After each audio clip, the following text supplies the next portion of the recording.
With wavy hair, when you're trying to style it, and specifically using Tidal Wave sea salt spray, which is a volumizing sea salt spray, right? A lot of people think sea salt sprays are designed purely for, texture and things like that. But this is a best-selling sea salt spray because of the fact that you only need a few sprays of it. It acts like a dry shampoo, so if your hair gets a bit oily, there's a lot of really good benefits, and it's using the highest quality imported sea salt. All right? Now, obviously you need to have a good haircut.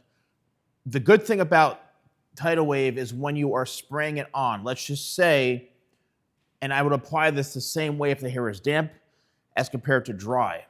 If this hair was completely all damp, I always make sure I shake it up a little bit, and I'll spray maybe one spray here, one spray here, one spray here, one spray here, and let it settle. Once it settles onto the hair, then you scrunch.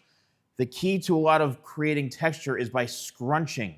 If you have wavy hair, what you never want to do is start patting down the hair like this, unless you want to lay very flat to the head.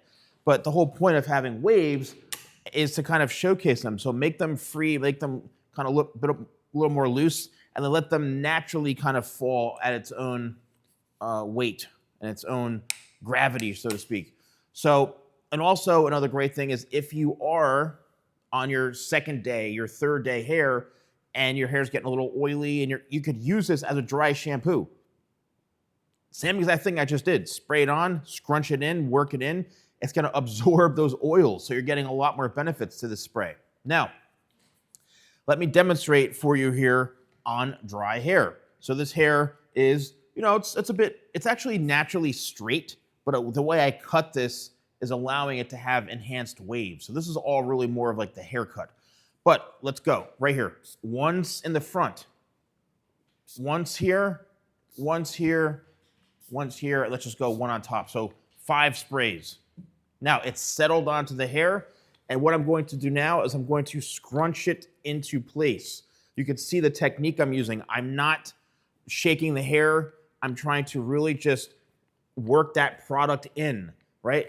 And I'm lightly just manipulating the hair with my fingers.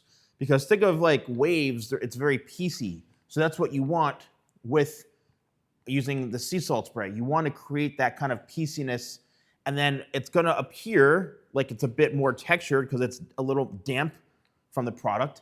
And then once it dries, it's then going to dry into place and dry into shape. And then you're going to have more of an enhanced type of look and curl or wave.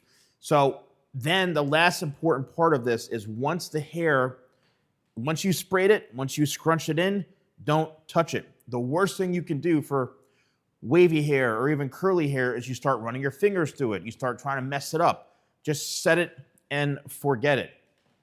Even another style like this. Here's another hairstyle, okay? This is just a shorter version. Same mannequin, or same, identical mannequin, just a lot shorter haircut.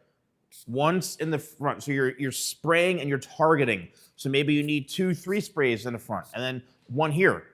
The more you spray Tidal Wave specifically, the more of that sea salt texture you're gonna get. So you actually don't want to overspray it. However, you're gonna feel instant texture and instant volume. And then once again, yes, the hair is going to be slightly damp because of the product, because there's water in the product, and then it's going to air dry.